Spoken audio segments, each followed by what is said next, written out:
നമസ്കാരം. പ്രഭാത വാർത്തയിലേക്ക് എല്ലാ പ്രേക്ഷകർക്കും സ്വാഗതം. ഇന്ന് ജൂലൈ 17 കർക്കടകം 2 ബുധനാഴ്ചയാണ്. കർക്കടകം പിറന്നതോടെ സംസ്ഥാനത്ത് മഴ ശക്തമായി. 8 ജില്ലകളിൽ വിദ്യാഭ്യാസ സ്ഥാപനങ്ങൾക്ക് ഇന്ന് അവധി പ്രഖ്യാപിച്ചിട്ടുണ്ട്. മലപ്പുറം ജില്ലയ്ക്ക് ഇന്ന് അവധിയില്ല. തുടർച്ചയായ മഴയിൽ പലയിടത്തും പുഴകളും ജലാശയങ്ങളും നിറഞ്ഞു കവിഞ്ഞിട്ടുണ്ട്. മഴയത്ത് പുറത്തിറങ്ങുമ്പോൾ ഇക്കാര്യമെല്ലാം ശ്രദ്ധിക്കണം. കരുതലോടെ വേണം യാത്ര ചെയ്യാൻ. മഴ വാർത്തകളും മറ്റ് പ്രധാനപ്പെട്ട വാർത്തകളുമായി പ്രഭാത വാർത്ത തുടങ്ങുകയാണ്. എല്ലാ പ്രേക്ഷകർക്കും ഒരിക്കൽ കൂടി സ്വാഗതം.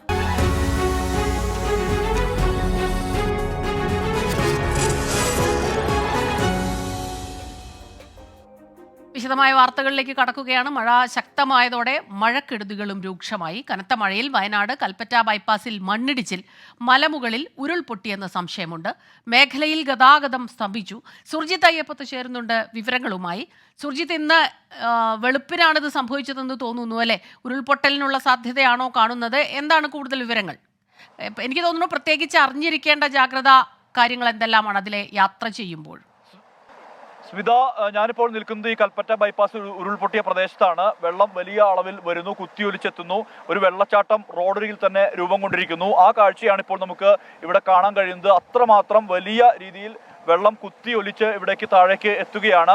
രണ്ട് മലകളെ തുരന്നാണ് ഇവിടെ ബൈപ്പാസ് നിർമ്മിച്ചിട്ടുള്ളത്. അതുകൊണ്ട് തന്നെ മുകളിൽ നിന്നാണ് ഉരുൾപൊട്ടി വെള്ളം ഇരച്ചെത്തിയത്. ഇന്ന് പുലർച്ചെയാണ് ഈ സംഭവം ഉണ്ടായത് എന്നുള്ളതാണ് നമുക്ക് ലഭ്യമാകുന്ന വിവരം. മുകളിൽ നിന്ന് കല്ലും മണ്ണും ഉൾപ്പെടെ കുത്തി ഒലിച്ച് താഴേക്ക് പതിക്കുകയായിരുന്നു. അതെല്ലാം തന്നെ നമുക്ക് കാണാൻ കഴിയുന്നുണ്ട്. റോഡ് നിറഞ്ഞ് വെള്ളം ഒഴുകുകയാണ്. ഇതായിരുന്നില്ല അവസ്ഥ പുലർച്ചെ. വെള്ളത്തിന്റെ പ്രവാഹത്തിന് ഇപ്പോൾ വലിയ കുറവുണ്ട് എന്നുള്ളതാണ്. പക്ഷേ പുലർച്ചെ ഇതായിരുന്നില്ല സ്ഥിതി. പുലർച്ചെ വലിയ രീതിയിൽ വെള്ളം കുത്തി ഒലിച്ച് ഏതാണ്ട് ഇതാ നമുക്ക് ആ പുല്ലെല്ലാം തന്നെ, ആ പുല്ലിന്റെ ഒരു അളവ് നോക്കിയാൽ തന്നെ നമുക്ക് കാണാൻ പറ്റും. പുല്ലെല്ലാം അടങ്ങിയിരിക്കുന്ന ഒരവസ്ഥ കണ്ടാൽ തന്നെ മനസ്സിലാവും.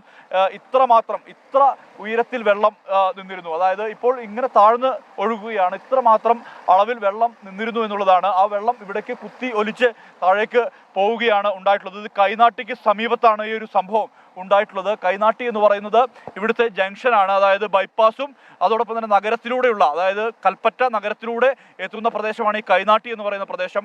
ആ പ്രദേശത്ത് നിന്ന് അതിന്റെ ഏതാണ്ട് തൊട്ടടുത്ത്, ബൈപ്പാസിന്റെ ഏതാണ്ട് തൊട്ടടുത്താണ് ഈ മല തുടങ്ങുന്നത്. ഈ മലയ്ക്ക് മുകളിൽ നിന്നാണ് ഇങ്ങനെ ഉരുൾപൊട്ടിയത്. നമുക്ക് റോഡിൽ കാണാൻ പറ്റും. ഇങ്ങനെ കല്ലെല്ലാം തന്നെ ചിതറി കിടക്കുന്ന സ്ഥിതിയാണുള്ളത്. ഇതെല്ലാം ചെറിയ കല്ലാണ്. ഉടൻ തന്നെ പോലീസ് ഇവിടേക്ക് എത്തി, ഫയർഫോഴ്സും മറ്റു സംവിധാനങ്ങളും ഇവിടേക്ക് എത്തി. അതിനുശേഷം ഇത് ഈ റോഡിൽ നിന്ന് മാറ്റാൻ വേണ്ടി തയ്യാറായിട്ടുണ്ട്. എല്ലാം മാറ്റിയിട്ടുണ്ട്. ഇപ്പോൾ ചിതറിക്കിടക്കുന്നത് ചെറിയ കല്ലാണ്. ജലപ്രവാഹത്തിന് നേരിയ രീതിയിൽ കുറവ് ഉണ്ടായിട്ടുണ്ട് എന്നുള്ളതാണ് ആശ്വാസകരമായ വസ്തുത. എന്തായാലും ചില വാഹനങ്ങളെല്ലാം തന്നെ, കല്ലുകളെല്ലാം തന്നെ റോഡിൽ നിന്ന് മാറ്റി ഇവിടെ നിന്ന് വരുന്നുണ്ട്. പോലീസ് ഇവിടെ ഇത്ര നേരം ഉണ്ടായിരുന്നതുമാണ്. അവർ ഗതാഗതം നിയന്ത്രിക്കുന്നുമുണ്ട്. എന്തായാലും ഈ ഒരു സംഭവം വയനാടിനെ സംബന്ധിച്ച് വലിയ രീതിയിൽ മലയിടിച്ചിൽ ഭീഷണിയുള്ള പ്രദേശമാണ്. അങ്ങനെ വലിയ പ്രശ്നമുള്ള പ്രദേശമാണ്. ചേട്ടാ, എവിടുന്നാ വരുന്നേ? നിങ്ങൾ എവിടുന്നാ വരുന്നേ? കാസർഗോഡ്. ടൂറിന് വന്നതാണോ? ടൂറിന് കറങ്ങാവുന്ന. എങ്ങനെ ഇത് പിന്നെ അവിടെ എന്തെങ്കിലും മുന്നറിയിപ്പ്, എന്തെങ്കിലും പോലീസ് എന്തെങ്കിലും ഉണ്ടോ, സംവിധാനം ഉണ്ടോ? മുന്നറിയിപ്പ് എന്ന് പറഞ്ഞാൽ നമ്മ വരുന്ന വഴി തന്നെ ഒന്നടഞ്ഞൊരു മണ്ണിടിച്ചിലുണ്ടായി. നമ്മ തന്നെ വഴി നീക്കിട്ട് വന്നതാ. രാത്രി 10 മണി. എത്ര മണിക്ക് ഇടിഞ്ഞത്? 10 മണിക്കാ ഇടിഞ്ഞെന്ന് പറഞ്ഞത്. അല്ല, 10 മണിക്ക് ഇടിഞ്ഞിട്ട് 4 മണി വരെയും അങ്ങനെ ഉണ്ട്. അത്ര ബ്ലോക്ക് ഇതുവരെ ഇപ്പൊ ഉണ്ടാവും. തിരിച്ചു പോകുന്നല്ല, ഇപ്പൊ വഴി നീക്കി നമുക്ക് കയറി.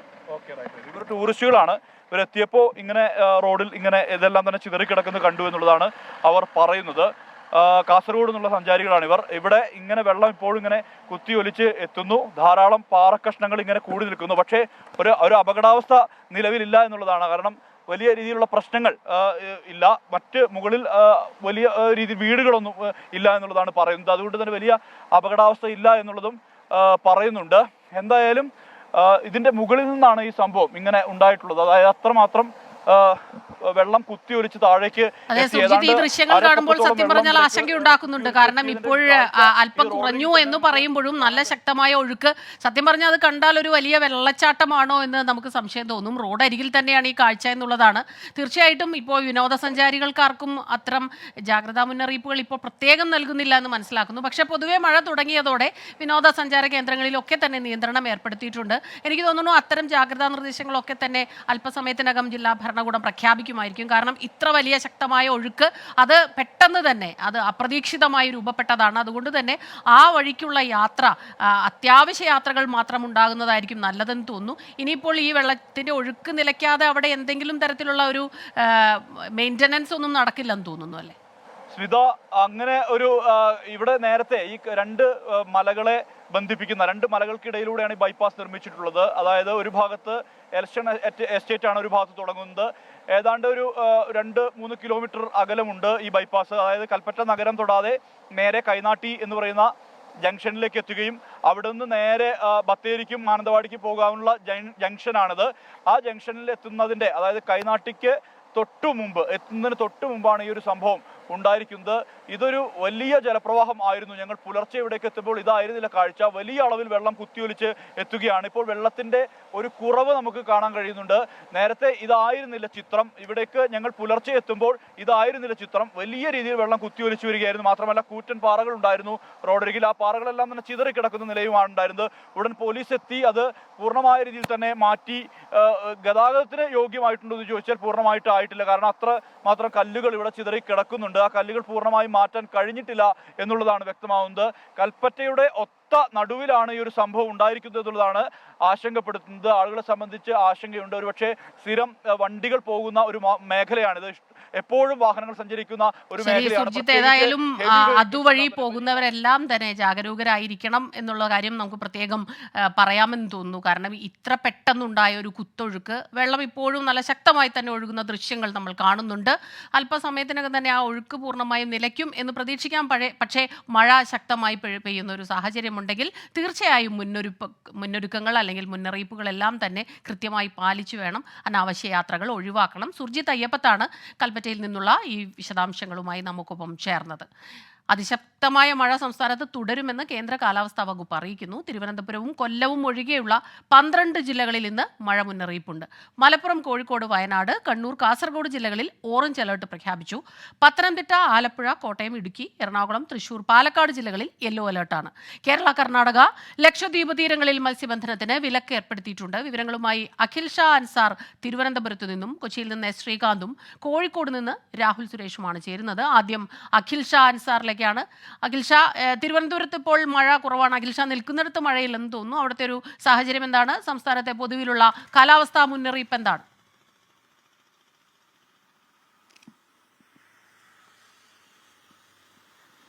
സ്മിത, തിരുവനന്തപുരത്തെ സംബന്ധിച്ചിടത്തോളം തിരുവനന്തപുരത്ത് കഴിഞ്ഞ ദിവസം ഉൾപ്പെടെ മഴ മുന്നറിയിപ്പ് ഒന്നും തന്നെ ഉണ്ടായിരുന്നില്ല. പക്ഷേ നമുക്കറിയുന്നത് പോലെ തന്നെ വിട്ടുവിട്ട് മഴ പെയ്യുന്നുണ്ട്. പക്ഷേ അത് അതിശക്തമായ ഒരു മഴയിലേക്ക് പോകുന്നില്ല എന്നുള്ളതാണ്. ഇന്നലെ രാത്രി നമ്മൾ ഈ മഴയിലുണ്ടായ ഒരു അപകടം നമ്മൾ കണ്ടതാണ്. അതായത് ഒരു മരം കടപുഴകി ഒരു കാറിന് മുകളിലേക്ക് വീഴുകയും ഒരു സ്ത്രീ മരിച്ച സംഭവം ഉൾപ്പെടെ ഇന്നലെ രാത്രി സംഭവിച്ചു. പക്ഷേ തിരുവനന്തപുരത്തെ മഴയുടെ സ്ഥിതി അതിശക്തമല്ല എന്നുള്ളതാണ് ഏറ്റവും പ്രധാനപ്പെട്ട കാര്യം.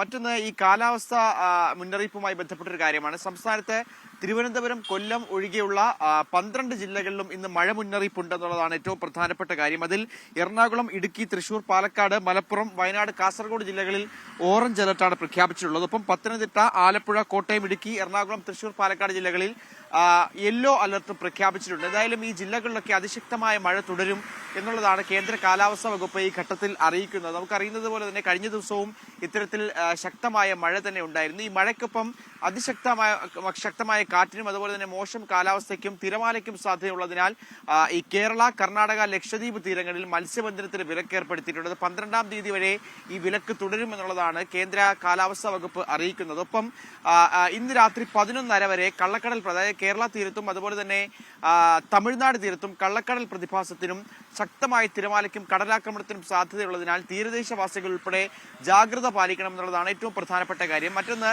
ഈ അതിശക്തമായ മഴ പെയ്യാനുള്ള സാധ്യതയുള്ളത് കൊണ്ട് തന്നെ ഈ ഉരുൾപൊട്ടൽ അതുപോലെ തന്നെ മണ്ണിടിച്ചിൽ തുടങ്ങിയ അപകടങ്ങൾക്കുള്ള സാധ്യതയുണ്ട്. അത്തരത്തിൽ ഈ അപകട പ്രദേശങ്ങളിൽ താമസിക്കുന്നവർ അധികൃതരുടെ നിർദ്ദേശാനുസരണം കൃത്യമായി മാറി താമസിക്കണം എന്നുള്ള കാര്യവും കേന്ദ്ര കാലാവസ്ഥാ വകുപ്പ് മുന്നറിയിപ്പ് നൽകുന്നുണ്ട്. ഒപ്പം ഈ വടക്കൻ കേരള തീരം മുതൽ ഗുജറാത്ത് തീരം വരെ ഒരു ന്യൂനമർദ്ദ പാത്തി അത് സ്ഥിതി ചെയ്യുന്നുണ്ട്. അതുകൊണ്ട് തന്നെ വരുന്ന 5 ദിവസങ്ങളിൽ ശക്തമായ കാറ്റിനും മഴയ്ക്കും അത് സാധ്യതയുണ്ട് എന്നുള്ളതാണ് ഏറ്റവും പ്രധാനമായും കാലാവസ്ഥാ വകുപ്പ് അറിയിക്കുന്നത്. സ്മിത, ശരി. ഇനി കോഴിക്കോട് നിന്ന് രാഹുൽ സുരേഷ് ചേരുന്നുണ്ട്.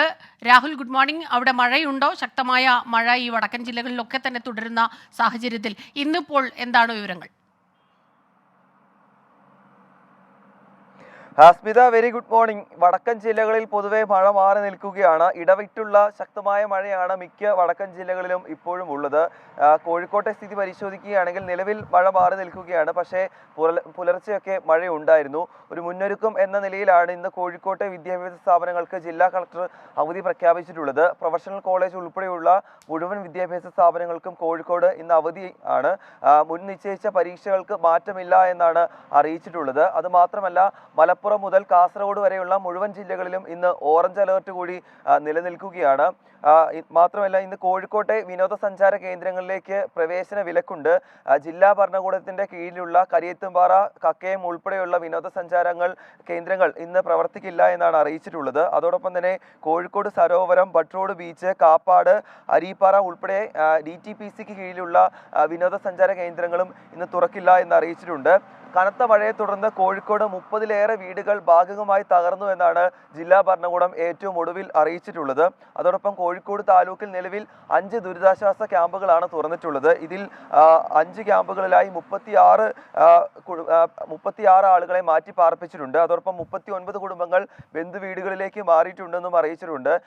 ഈ മിനിങ്ങാന്നും ഇന്നലെയും ഉണ്ടായ ശക്തമായ മഴയെ തുടർന്ന് വിവിധയിടങ്ങളിൽ വെള്ളക്കെട്ട് രൂപപ്പെട്ടിട്ടുണ്ട്. പക്ഷേ ഈ വെള്ളക്കെട്ട് ഇറങ്ങാത്തതാണ് നിലവിൽ ആശങ്കയായി തുടരുന്നത്. വിവിധയിടങ്ങളിൽ കൃഷിനാശവും ഉണ്ടായിട്ടുണ്ട്. എന്താണെങ്കിലും നിലവിൽ മഴ മാറി നിൽക്കുകയാണ്. കോഴിക്കോട് ഇപ്പോൾ മഴ പെയ്യുന്നില്ല, ഈ പ്രഭാതത്തിൽ മഴ പെയ്യുന്നില്ല. രാഹുൽ സുരേഷാണ് വിവരങ്ങളുമായി ചേർന്നത്. ഇനി കൊച്ചിയിൽ നിന്ന് ശ്രീകാന്ത് കൂടി ചേരുന്നുണ്ട്. ശ്രീകാന്ത്, ഇന്നലെ രാത്രി മുതൽ എറണാകുളം ജില്ലയിൽ പല പ്രദേശങ്ങളിലും കനത്ത മഴയുണ്ട്. ഇന്ന് വെളുപ്പിനും കാക്കനാട്, തൃക്കാക്കര ഭാഗത്തൊക്കെ ശക്തമായ മഴയുണ്ട്. ശ്രീകാന്ത് എവിടെയാണ് നിൽക്കുന്നത്? ഏതായാലും അവിടെ മഴയില്ല അല്ലേ?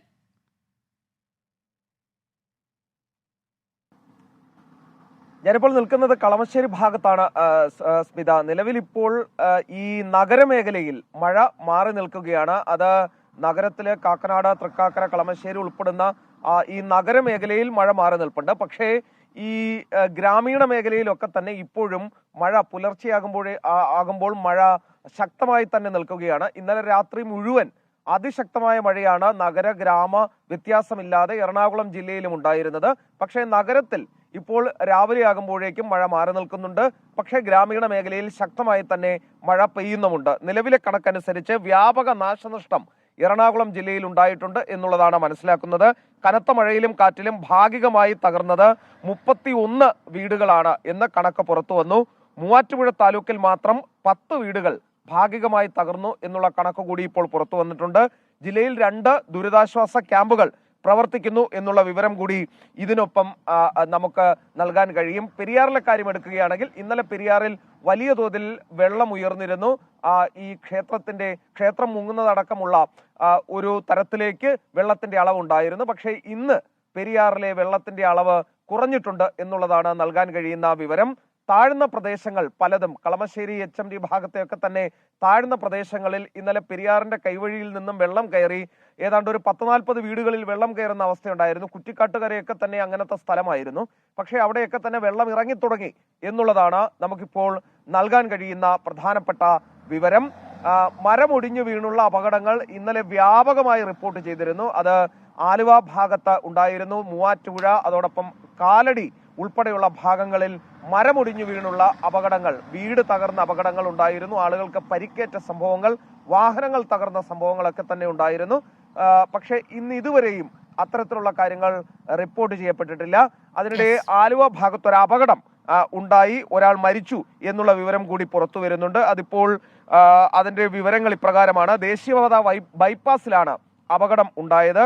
പാലക്കാട് സ്വദേശിയായ യുവാവ് മരണപ്പെട്ടു എന്നുള്ള വിവരമാണ് ഇപ്പോൾ പുറത്തു വരുന്നത്. പട്ടാമ്പി പുതുമന തിരുത്ത് സ്വദേശിയായ അജിത്ത് ആണ് രാത്രി 1 മണിയോടുകൂടി മരിച്ചത് എന്നുള്ളതാണ് പുറത്തു വരുന്ന വിവരം. പ്രധാനപ്പെട്ട വാർത്തകൾ ഈ മധ്യകേരളത്തിൽ നിന്നും എറണാകുളത്തു നിന്നുള്ള പ്രധാനപ്പെട്ട വാർത്തകൾ ഇവയൊക്കെയാണ്. ശ്രീകാന്താണ് എറണാകുളത്തു നിന്നുള്ള വിവരങ്ങളുമായി, എറണാകുളം ജില്ലയിൽ നിന്നുള്ള മധ്യ കേരളത്തിൽ നിന്നുള്ള വിവരങ്ങളുമായി നമുക്കൊപ്പം ചേർന്നത്. കനത്ത മഴയെ തുടർന്ന് കോഴിക്കോട്, വയനാട്, പാലക്കാട്, ഇടുക്കി, ആലപ്പുഴ, തൃശൂർ, കോട്ടയം ജില്ലകളിലെ പ്രൊഫഷണൽ കോളേജുകൾക്ക് ഉൾപ്പെടെയുള്ള വിദ്യാഭ്യാസ സ്ഥാപനങ്ങൾക്ക് ഇന്ന് അവധിയാണ്. കണ്ണൂർ ജില്ലയിൽ കോളേജുകൾ ഒഴികെയുള്ള വിദ്യാഭ്യാസ സ്ഥാപനങ്ങൾക്ക് ഇന്ന് അവധി പ്രഖ്യാപിച്ചിട്ടുണ്ട്. പരീക്ഷകൾക്ക് മാറ്റമില്ല. മലപ്പുറം ജില്ലയിലെ വിദ്യാഭ്യാസ സ്ഥാപനങ്ങൾക്ക് ഇന്ന് അവധി ഇല്ല എന്ന് ജില്ലാ കളക്ടർ അറിയിക്കുന്നു.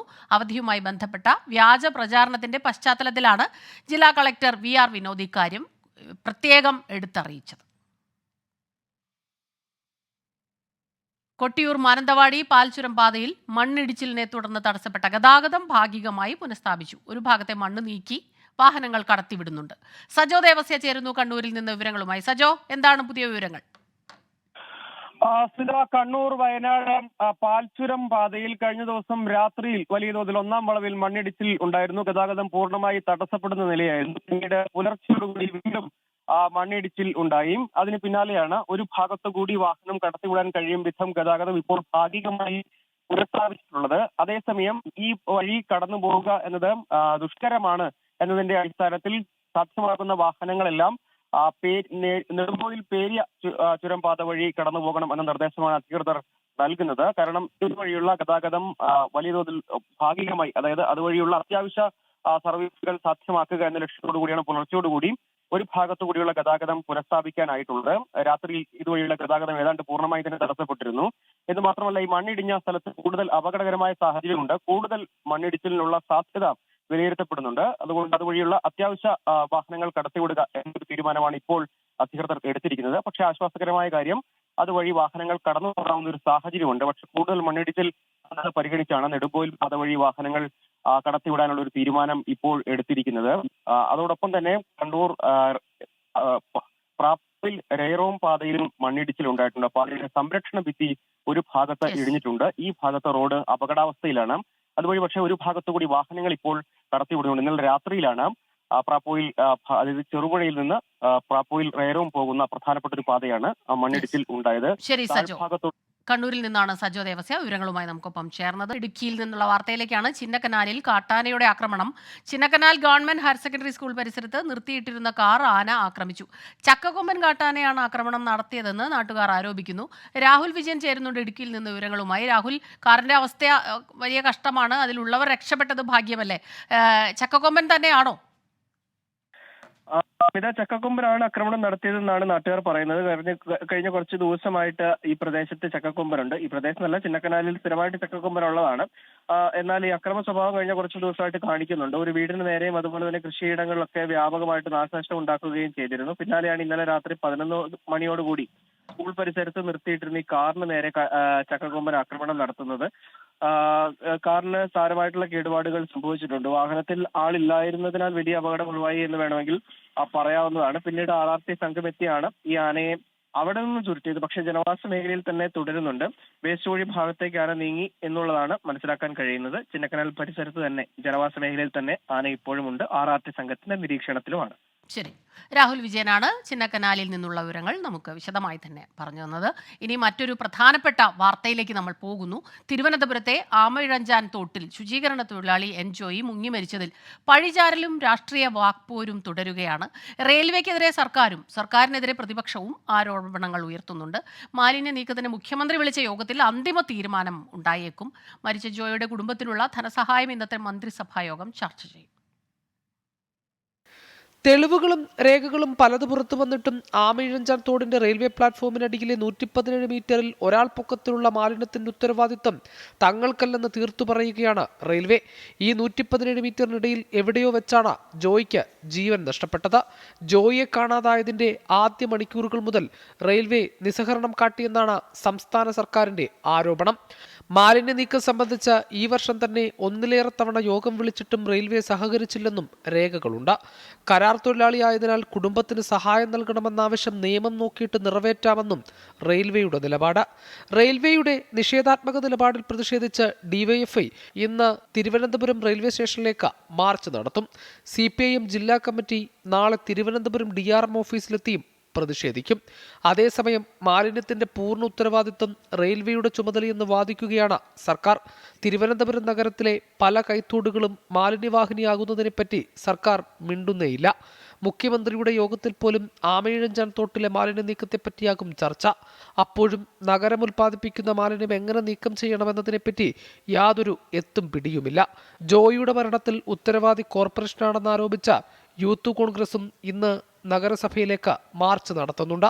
കുടുംബത്തിനായുള്ള സംസ്ഥാന സർക്കാരിന്റെ സഹായം സംബന്ധിച്ച് ഇന്നത്തെ മന്ത്രിസഭാ യോഗത്തിൽ അന്തിമ തീരുമാനമുണ്ടാകും.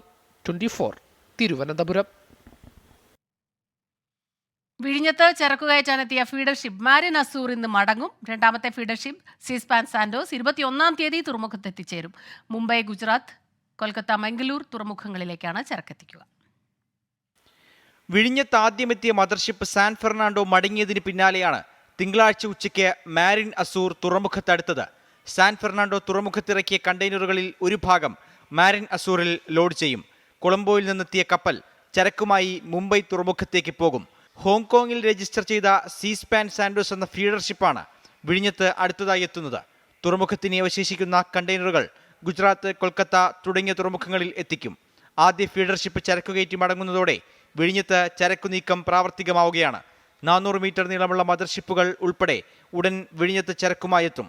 24 തിരുവനന്തപുരം. പ്രധാനപ്പെട്ട ഒരു വാർത്തയിലേക്കാണ് ഇനി പോകുന്നത്. ജമ്മു കശ്മീരിലെ ഡോഡയിൽ ഭീകരർക്കായി തെരച്ചിൽ തുടരുന്നു. ഭീകരർ മേഖലയിൽ തന്നെ ഉണ്ടെന്ന നിഗമനത്തിൽ വനമേഖലയിൽ ഉൾപ്പെടെ വ്യത്യസ്ത സംഘങ്ങളായി തിരിഞ്ഞാണ് പരിശോധന. ആർ രാധാകൃഷ്ണൻ ചേരുന്നുണ്ട് ഡൽഹിയിൽ നിന്ന് വിവരങ്ങളുമായി. ആർക്ക് ഇപ്പോഴും പരിശോധന തുടരേണ്ടി വരുന്ന ഒരു സാഹചര്യം, ഭീകരർ അവിടെ തന്നെ ഉണ്ട് എന്നുള്ള ഒരു നിഗമനമാണോ അതോ ഒരു തീർച്ചപ്പെടുത്തലുണ്ടോ അവിടെ? ഇത് ഈ ഭൂമിശാസ്ത്രപരമായിട്ടുള്ള ആ മേഖലയുടെ വെല്ലുവിളിയാണ് ഇപ്പോൾ സേനയെ സംബന്ധിച്ച് പ്രതിബന്ധമായി മാറിയിരിക്കുന്നത്. ഈ വനമേഖലകൾ ഉള്ള വനമേഖലകൾ ഉള്ള ഇടമാണ് ഈ ഡോഡ ജില്ല. ആ ഭാഗത്താണ് ഈ ഭീകരാക്രമണം ഉണ്ടായത്. ഭീകരർ ഈ വനത്തിനുള്ളിലേക്ക് പോയിട്ടുണ്ട് എന്ന വിധത്തിലാണ് ഇപ്പോൾ ലഭിക്കുന്ന വിവരങ്ങൾ. ഇതിന്റെ അടിസ്ഥാനത്തിലാണ് ഈ മേഖലയിൽ തെരച്ചിൽ നടത്തുന്നത്. ഒപ്പം ജനവാസ മേഖലകൾ കേന്ദ്രീകരിച്ചും ഈ സംയുക്ത സേന തെരച്ചിൽ നടത്തുന്നുണ്ട്. ഭീകരരെ കണ്ടെത്തുക, 4 സൈനികരുടെ വീരമൃത്യുവിന് കാരണക്കാരായിട്ടുള്ള ഭീകരരെ കണ്ടെത്തുക, അവരെ നിർമ്മാർജ്ജനം ചെയ്യുക എന്നുള്ളതാണ് സേനയുടെ ലക്ഷ്യം. ഇതിനു വേണ്ടിയിട്ടുള്ള ശ്രമങ്ങളാണ് നടക്കുന്നത്. രാപകൽ വ്യത്യാസമില്ലാതെ തിരച്ചിൽ മുന്നോട്ട് പോകുന്ന ഒരു കാഴ്ചയാണ് നമുക്ക് 2 ദിവസങ്ങളായിട്ട് കാണാനായിട്ട് സാധിക്കുന്നത്. ശരി, ആർ രാധാകൃഷ്ണനാണ് ഈ വാർത്തയുടെ വിശദാംശങ്ങളുമായി ചേർന്നത്. ഇനി മറ്റൊരു റിപ്പോർട്ടിലേക്ക് കടക്കുകയാണ്. അലങ്കാര മത്സ്യകൃഷിയിൽ നേട്ടം കൊയ്ത യുവ സംരംഭകന് പുരസ്കാര തിളക്കം.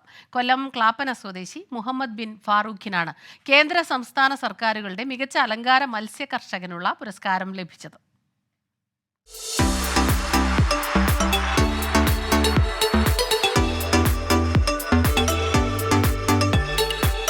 പത്ത് വർഷത്തിലധികമായി ഈ രംഗത്ത് മികച്ച വരുമാനം കണ്ടെത്തി വരികയാണ് കൊല്ലം ക്ലാപ്പന മാഞ്ഞാടിമുക്ക് സ്വദേശി മുഹമ്മദ് ബിൻ ഫറൂഖ്. വീടിനോട് ചേർന്നും തൊട്ടടുത്തുമായി തയ്യാറാക്കിയ 2 ഹാച്ചറികളിലായാണ് മത്സ്യകൃഷി പ്രധാനമായും ചെയ്യുന്നത്. വീടിനോട് ചേർന്ന് 7200 സ്ക്വയർ ഫീറ്ററിലും വീടിന് സമീപത്തായി കണ്ടെത്തിയ സ്ഥലത്ത് 12000 സ്ക്വയർ ഫീറ്ററിലുമാണ് ഹാച്ചറി തയ്യാറാക്കിയിരിക്കുന്നത്. 43 സ്പീഷീസിലുള്ള വ്യത്യസ്ത ഇനം മത്സ്യങ്ങൾ ഇവിടെ തയ്യാറാക്കുന്നുണ്ട്.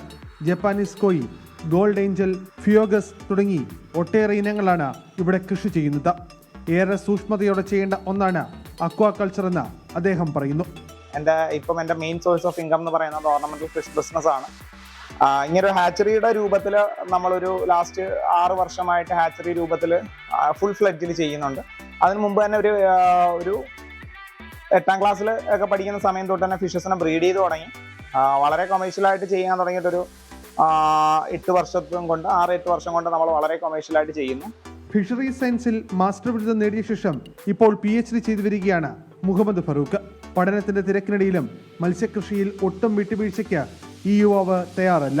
മത്സ്യകൃഷിയിൽ ഇദ്ദേഹത്തെ സഹായിക്കാൻ മാതാവ് സലീനയും എല്ലാ കരുത്തിനും ഒപ്പമുണ്ട്. പ്രതിമാസം 3 ലക്ഷത്തിന് മുകളിൽ വരുമാനം കണ്ടെത്താൻ കഴിയുന്നതായും ഇദ്ദേഹം പറഞ്ഞു. 24 കൊല്ലം.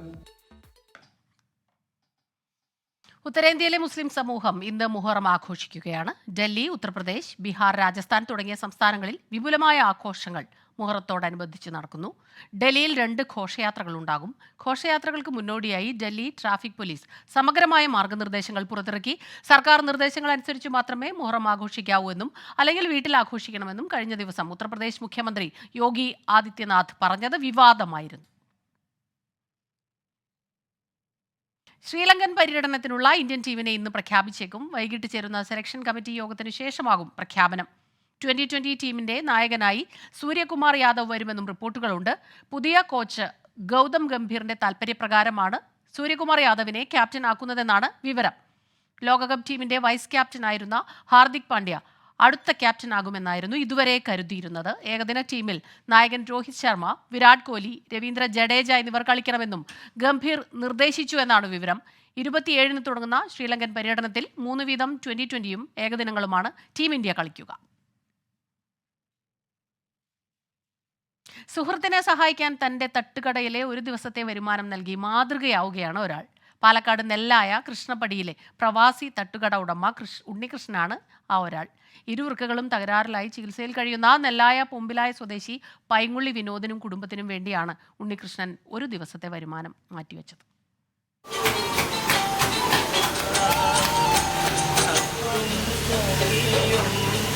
ജീവിതത്തിന്റെ വലിയൊരു ഭാഗം പ്രവാസിയായി കഴിയേണ്ടി വന്ന നെല്ലായ കൃഷ്ണപ്പടി കിഴക്കേക്കര വീട്ടിൽ ഉണ്ണികൃഷ്ണന്റെ തട്ടുകടയുടെ പേര് പ്രവാസി. ചായയും ചൂട് എണ്ണക്കടികളും മറ്റു പലഹാരങ്ങളും വിറ്റ് കിട്ടുന്ന വരുമാനത്തിന്റെ ഒരു പങ്ക് പലപ്പോഴും ജീവകാരുണ്യ പ്രവർത്തനങ്ങൾക്കായി മാറ്റിവെക്കാനും ഒരു മടിയും ഉണ്ണികൃഷ്ണൻ കാണിക്കാറില്ല. സുഹൃത്തും നാട്ടുകാരനുമായ വിനോദിന്റെ കാര്യം അറിഞ്ഞപ്പോഴും മറിച്ചൊന്ന് ആലോചിക്കേണ്ടിയും വന്നില്ല ഉണ്ണികൃഷ്ണനെ. അത് അവർ പാവപ്പെട്ടവരാണ്, അവർക്ക് സുഖമില്ലാതെയായിട്ട് കുറേ ആയി. ഭാര്യയ്ക്കും സുഖമില്ല, എനിക്കും സുഖമില്ല. അപ്പോൾ അതുകൊണ്ട് ഇന്നത്തെ മുഴുവൻ കച്ചവടം ഞങ്ങൾ അവർക്ക് കൊടുക്കാമെന്ന് വിചാരിച്ചായിരുന്നു. എല്ലാവരും സപ്പോർട്ടോട് കൂടിയിട്ട് ഇന്ന് അവർക്കുള്ളതാണ് ഇന്നത്തെ എല്ലാം സാമ്പത്തികം. അത് ഇവിടെ ഞങ്ങളുടെ സുഹൃത്തുക്കൾ എല്ലാവരും കൂടിയിട്ട് പിടിച്ച തീരുമാനമാണ്. ഇതിന് മുന്നേ ഞാനിതൊരാൾക്ക് ചെയ്തിട്ടുണ്ട്. അപ്പോൾ അതേപോലെ ഒന്നും ചെയ്യുക ഇതിനെന്ന് പറഞ്ഞപ്പോൾ ഞങ്ങളത് സപ്പോർട്ടായി. വൃക്കരോഗം ബാധിച്ച് ചികിത്സയിൽ കഴിയുന്ന വിനോദിന്റെ ഭാര്യ ഹൃദ്രോഗിയാണ്. വിനോദിനെ ജീവിതത്തിലേക്ക് തിരിച്ചു കൊണ്ടുവരുന്നതിനായി നാട്ടുകാരും ഒപ്പമുണ്ട്.